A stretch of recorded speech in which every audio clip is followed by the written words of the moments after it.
네, 한 주간도 여러분 평안하셨습니까? 주중에 이제 몇몇 청년들하고 좀 대화할 수 있는 기회가 있었습니다. 우리 대학생 청년들 같은 경우 이제 지지난주죠. 지지난주 가운데는 이제 중간고사를 치렀고 이번 주간에도 중간고사가 아직 끝나지 않은 청년이 있다고 해서 그분한테 미안하지만 어떻게 지냈냐라고 이렇게 이야기를 나눴을 때 나름의 즐거운 시간들을 가졌다는 얘기를 듣게 되었어요. 그냥 마냥 힘겨운 시간들만 보내고 있는 건 아닌가 하는 그런 안쓰러운 마음들이 좀 있었는데 그래도 숨 쉴 수 있는 그런 시간들이 있다고 하니까 제게 너무나 감사했습니다. 여러분, 예수님을 잘 믿고 있나라는 그 물음을 한 번씩 여러분 던져보시나요? 이 물음에 대한 답을 얻을 수 있는 기준이 하나 있습니다. 그 기준이 뭐냐면 내 안에 평안한 마음이 있느냐. 내게 주어진 그 삶이 나를 어렵게 하고 힘겹게 함에도 불구하고 내 주변에 있는 상황과 무관하게 내 마음 가운데 평안한 마음이 있는가? 이것이 내가 예수를 잘 믿고 있다라는 증거입니다. 어떤 상황과 상관없이 여러분 마음 가운데 예수님 때문에 예수님의 그 우리를 향하신 사랑과 하늘 보좌 우편에서 우리를 위해서 날마다 중보하시는 그 은혜로 인해서 평안한 마음들이 있기를 소망합니다. 그래서 여러분들에게 다시 한번 질문해 보겠습니다. 한 주간도 평안하셨습니까? 여러분 안에 세상이 알지도 못하고 세상이 주지도 못하는 그 참 평안이 가득하기를 간절히 축복합니다. 오늘 본문의 말씀인 잠언은 구약 성경 39권 가운데 한 책으로 성문서라고 이제 불리는 그 그룹에 속해 있는 책입니다. 먼저 그 구약 성경들을 좀 살펴보면요, 구약 성경은 크게 세 개의 부분으로 나뉩니다. 첫째는 율법서, 역사서를 포함하고 모세오경을 포함하는 율법서가 있습니다. 그리고 그 가운데 방금 말씀드렸던 성문서가 있고요. 그리고 마지막은 예언서로 되어 있습니다. 율법서는 창세기를 시작해서 에스더까지 총 17권으로 구성되어 있고요.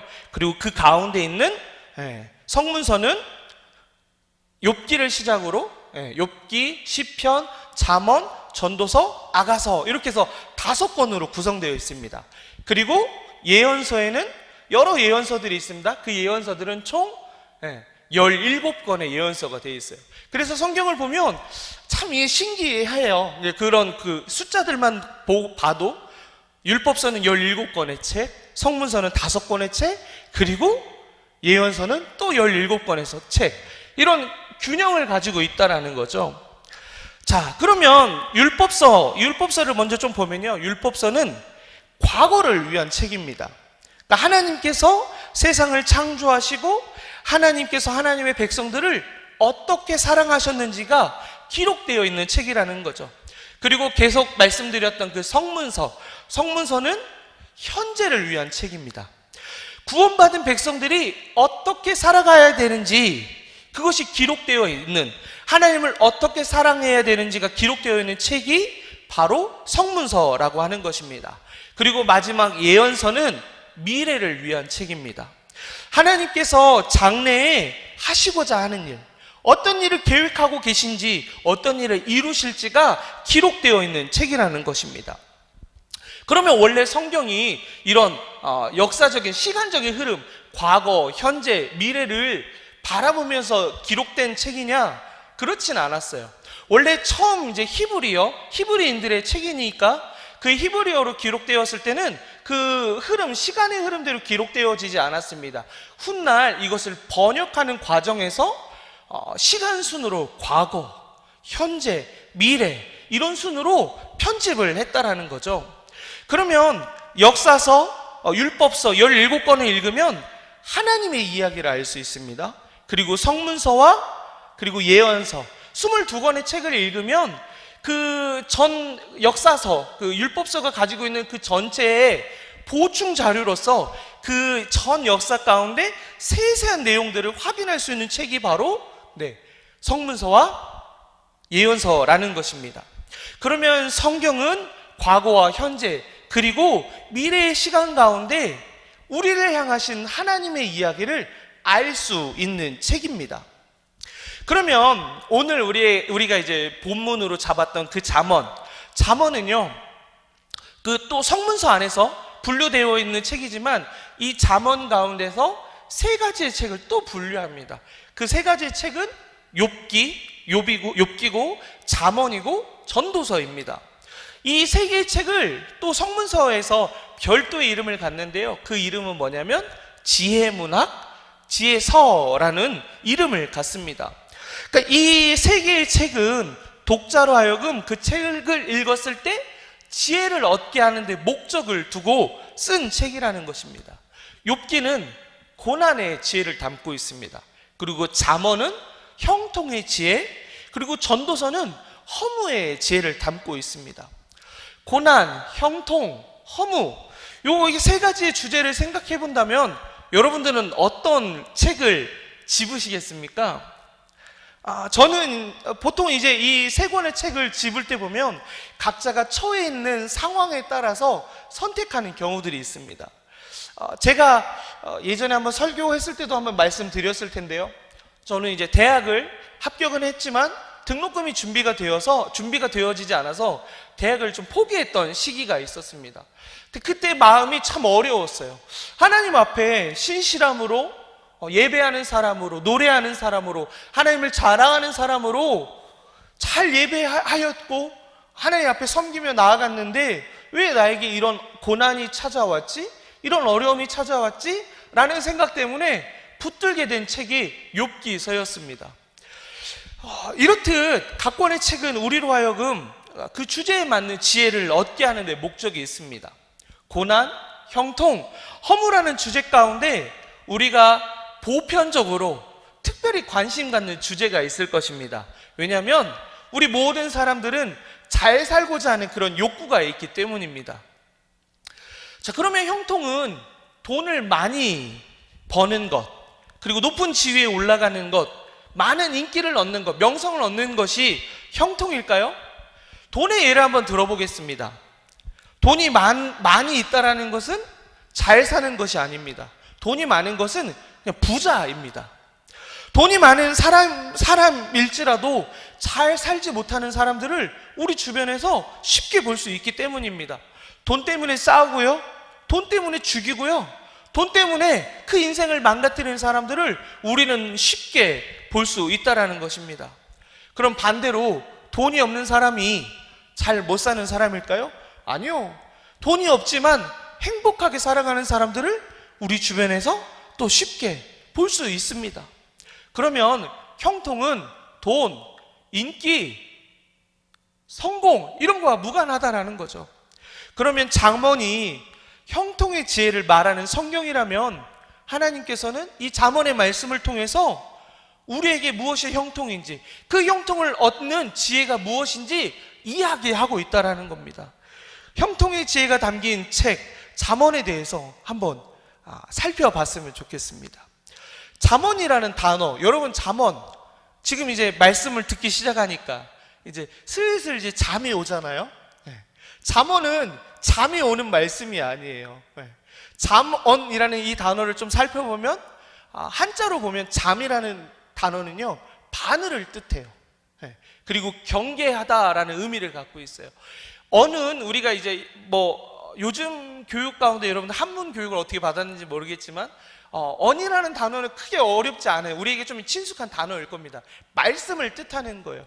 그래서 곧 바늘이 되는 그 말씀이 우리를 찌르는 말씀이 된다라는 거예요. 그 말씀이 우리로 하여금 일어나게 한다, 깨어나게 한다라는 의미를 가지고 있는 것입니다. 잠언은 이 말씀을 통해서 잠자고 있는 너희들이 깨어 일어나라 라는 의미를 갖는 것입니다.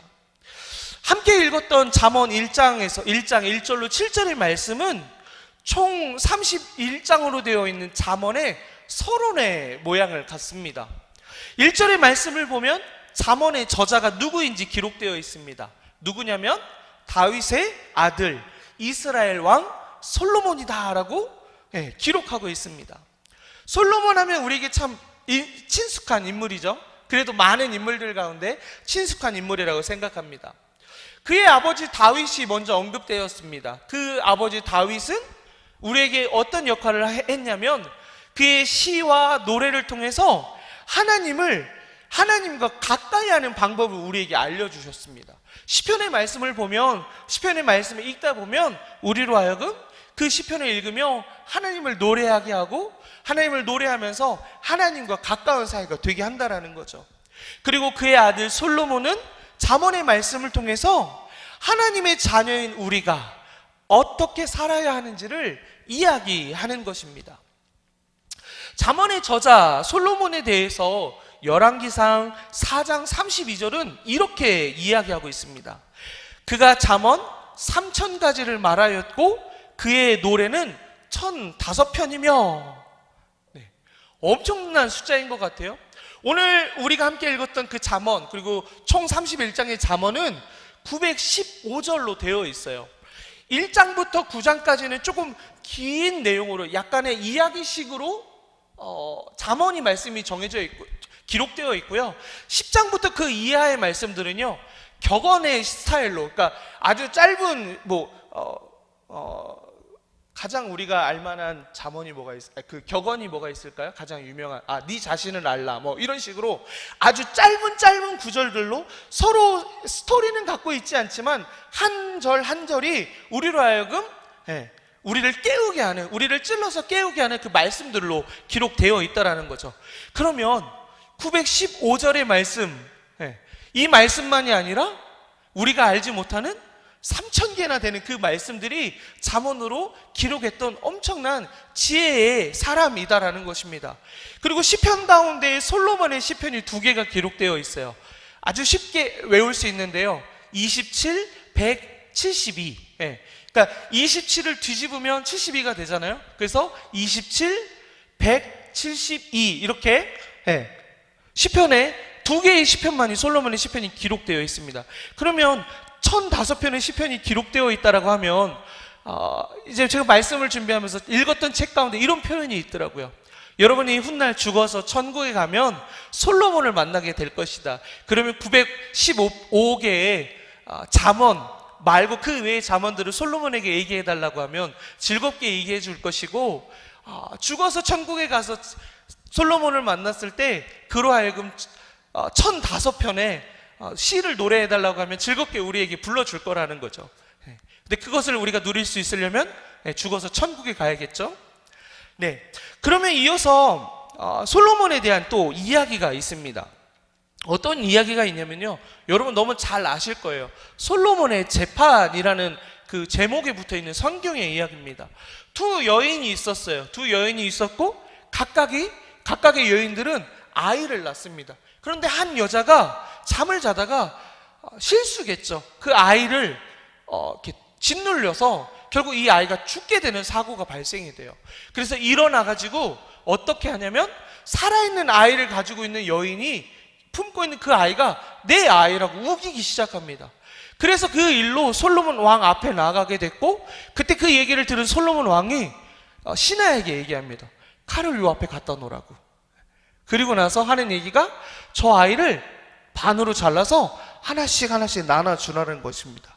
그때 아이를 죽였던 여인은 그렇게 해달라고 얘기합니다. 하지만 실제 자기의 아이가 죽게 되어진 그 상황에 처해있는 그 여자의 마음에 불같은 마음이 일어서 솔로몬에게 얘기합니다.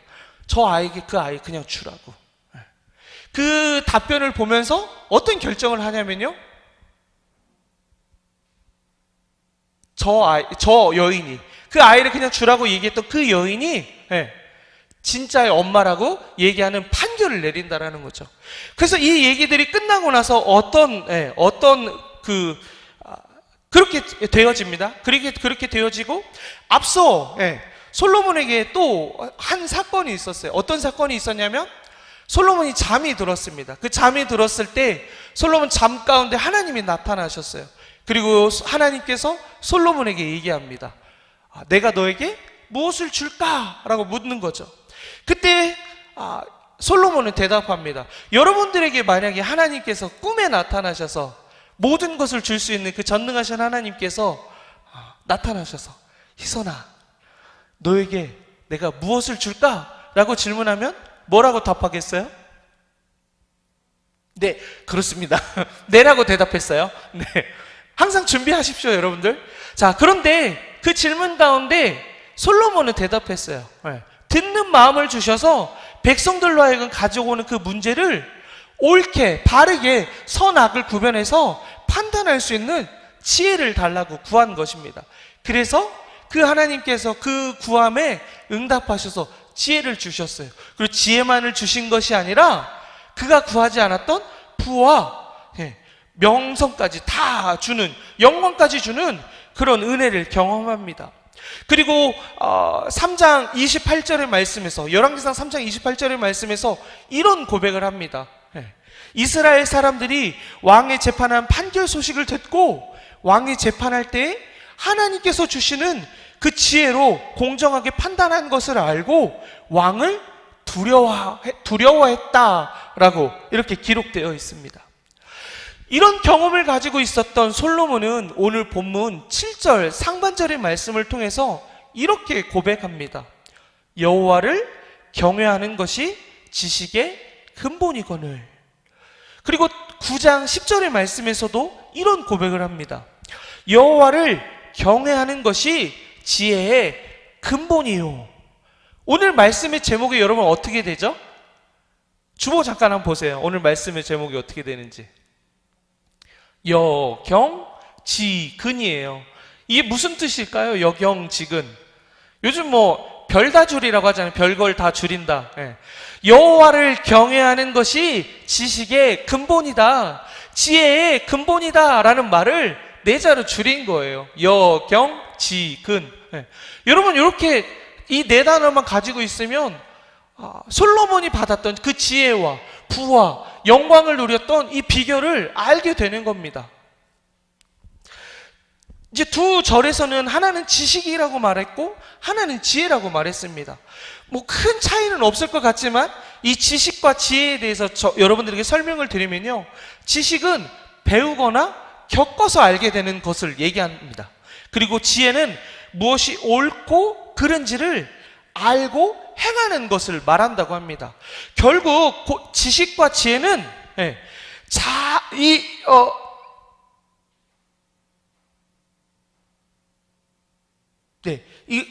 곧 지식과 지혜의 시작이 어디에 있는지를 아는 것이 중요하다라는 거죠. 그러면 그 시작이, 이 세상의 시작이, 모든 것의 시작이 어디에 있을까요? 바로 이 세상 만물을 창조하시고 우리를 지으신, 이 세상의 모든 존재하는 것들의 그 방식들을 고안해 놓고 준비하시고 만드신 그 지혜로우신 하나님께 있다라는 것입니다. 그 하나님을 아는 것이 곧 지식의 시작이고 지혜의 시작이라는 것입니다. 우리는 창조의 하나님을 알 때 우리는 그분의 창조 섭리 가운데 우리를 지으신 그분의 형상을 가장 온전하게 이루며 살아갈 수 있습니다. 하나님 나라의 풍성함을 온전히 누릴 수 있다는 것입니다. 자, 그러면 경외라는 단어를 좀 보았으면 좋겠어요. 자, 경외라는 단어를 보면 두려움이라는 단어가 나와요. 그런데 이 두려움은 그 대상이 가지고 있는 강력한 힘, 범접할 수 없는 너무나 강력한 힘을 가지고 있기 때문에 거기에 굴복하는 의미를 가지고 있는 단어가 아니에요. 여러분, 어머니의 사랑을 생각해 보세요. 그리고 아버지의 사랑을 생각해 보세요. 한국적인 아버지를 생각하면 조금 엄한 아버지의 모습이 있어요. 하지만 그 아버지의 서툼의 문제일 수도 있겠지만 우리를 향한 그 희생적인 사랑은 가히 그 어떤 것과 비교할 수 없는 너무나 큰 사랑일 것입니다. 세상 만물을 보십시오. 크고 높은 산을 보면 그 크고 웅장한 산의 모습을 보고 우와 하고 탄식할 때가 있습니다. 이와 마찬가지로 나로 하여금 감당할 수 없는 너무나 벅찬 그 사랑을 볼 때 경외하는 마음이 생긴다라는 거예요. 그저 그가 가지고 있는 강한 힘에 의해서 내가 꾀갱하고 굴복하는 것이 아니라 나를 향한 너무나 큰 사랑 앞에 그저 탄식할 수밖에 없는 그 마음, 그 사랑을 알기 때문에 내가 그 사랑에 반응하고 싶은 마음이 생기는 그 사랑이 바로 경외라는 것입니다. 우리를 향한 그 크신 사랑에 하나님의 주권과 영광을 인정하는 것, 그것이 바로 경외입니다. 더 쉽게 말해서 경외는 하나님을 아는 것입니다. 교회에서 말하는 죄와 세상에서 말하는 죄는 차이가 있습니다. 교회에서 말하는 죄는요, 나쁜 행동을 얘기하는 것이 아닙니다. 하나님이 나의 주인 되심을 인정하지 않는 것, 내가 곧 내 생각대로, 내 생각이 맞다라고 생각해서 살아가는 것, 내 삶의 주인이 나라고 생각해서 내 마음대로 살아가는 것이 곧 교회에서 말하는, 성경에서 말하는 죄가 되는 것입니다.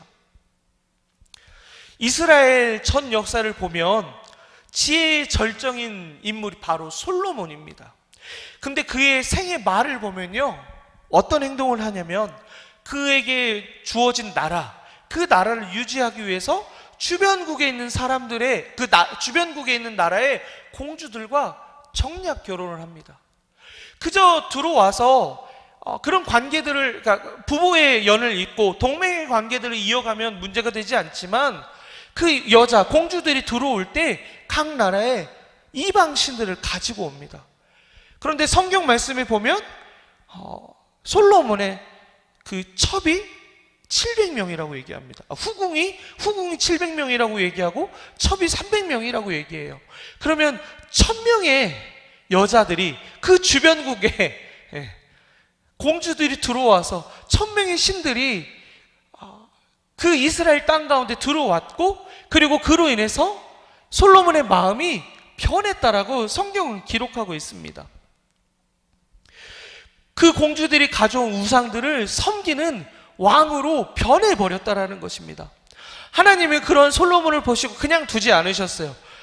명확하게 2번 찾아가셨다라고 얘기합니다.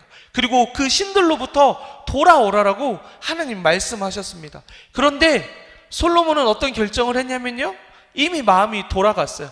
돌이키지 않았어요. 그래서 결국 그 일로 인해서 여러분 아시죠? 이스라엘이 남유다와 북이스라엘로 갈라집니다. 솔로몬의 아들 르호보암이 왕이 되었고, 여로보암이라는 신하의 반역으로 2개의 나라가 찢어집니다. 근데 이거에 대한 이유가 솔로몬 왕의 우상 숭배였다라고 성경은 기록하고 있다라는 거예요. 왕상 11장 11절의 말씀을 통해서요. 솔로몬의 전 삶을 본다면 처음과 끝이 다른 모습을 우리는 보게 됩니다. 과연 그 삶을 보면 우리에게, 그리고 이 말씀을 읽어가는 이스라엘 백성들에게 잠언을, 우리는 찌르는 말을 할 수 있는 자격이 있는 사람일까? 라고 생각해 볼 수 있습니다. 어쩌면 그 이스라엘 역사 가운데 숨기고 싶은 부끄러운 인물로 되어질 수밖에 없는 그런 사람일 것입니다. 그런데 잠언의 말씀이 숨기지 않고 성경에 들어간 이유가 있습니다. 그 이유는 솔로몬의 잠언이라고 말하는 이 잠언의 말씀이 솔로몬 때 기록되어진 것이 아니라 후손들이 그 말씀을 기록했기 때문입니다. 편집했기 때문입니다. 훈계할 만한 자격은 없지만 그의 삶과 말씀을 편집하는 사람들이, 그리고 그 말씀을 읽는 이스라엘 백성들이 그 말씀을 보면서, 그의 삶을 보면서, 그의 말을 들으면서 생각하는 것이 있었다라는 거죠. 어떤 것이냐면, 하나님을 떠나면, 하나님을 경외하지 않으면, 하나님의 사랑 밖으로 나아가면 그들의 삶 가운데 나라의 분열과 나라의 멸망과 포로로 되어지는 과거의 역사를 반복할 수밖에 없었다라는 그런 교훈이 그 말씀 가운데 있었다라는 것입니다. 이 말씀이 또 우리에게 은혜가 되는 것은 실수한 믿음의 선배로 인해서 우리로 하여금 실수하지 않는 삶을 살 수 있는 기회를 주었다라는 것입니다. 가끔 우리 부모님이 이런저런 충고들을 해요. 권면들을 사랑의 마음으로. 근데 그 말을 들었을 때 기쁘게 듣지 않는단 말이에요. 왜냐하면 엄마나 똑바로 해, 아빠나 똑바로 살아. 무슨 나한테 그런 얘기해? 이런 얘기를 한단 말이에요. 그것뿐만 아니라 교회 안에 신앙의 선배들을 놓고 선배들이 이렇게 저렇게 얘기할 때 너나 잘하세요? 라고 하는 그런 마음들을 갖는다는 말이에요. 근데 그 말을 그저 우리가 귀를 닫고 반발의 마음으로 생각할 것이 아니라 그 말씀이 우리로 하여금 그 실수를 반복하지 않는 기회로, 은혜로, 선물로 주어졌다라고 보면 이게 너무나 값지다라는 거예요. 지난 주 설교 때 말씀드렸죠. 애굽의 통치 가운데 살아가는 사람들은 애굽의 질서를, 바로의 질서를 살아가야 됩니다. 그와 마찬가지로 우리 세상은 세상 가운데 살기 때문에 세상의 방식들을 우리에게 요구합니다. 교회에서 말하고 성경이 말하고 하나님이 말씀하시는 다른 방법들을 이야기한단 말이에요. 그런데 그것이 맞다고 우리를 계속해서 속여옵니다. 하지만 하나님을 알아가는 것을 삶의 시작으로 두고 중심으로 두고 살아간다라고 하면 그것이 옳지 않다라고 우리는 거부해야 됩니다. 속지 말아야 됩니다. 하나님을 알아가는 것을 우리의 삶의 시작과 중심으로 두며 살아갈 때 우리는 가장 우리 다움을 유지하며 살아갈 수 있고 하나님의 자녀됨을 유지하고 하나님 나라의 풍성함을 누릴 수 있게 되는 것입니다. 그 방법은 여, 경, 지, 근에 있습니다. 여호와를 아는 것이 지식의, 지혜의 근본이다라는 사실, 그 말씀을 읽어가는 데에 있습니다. 저가 청소년 시기에 저를 담당했던 교육자들이 많은 얘기들 중에 기억나는 것이 하나 있어요. 뭐냐면 성경 읽는 거 어렵잖아. 어려우니까 잠언이라도 좀 읽어봤으면 좋겠어. 잠언이 여러분 몇 장이라고 말씀드렸죠? 31장으로 되어 있어요. 한 달이 보통 며칠 되어 있죠? 31일 혹은 30일 이렇게 되어 있어요.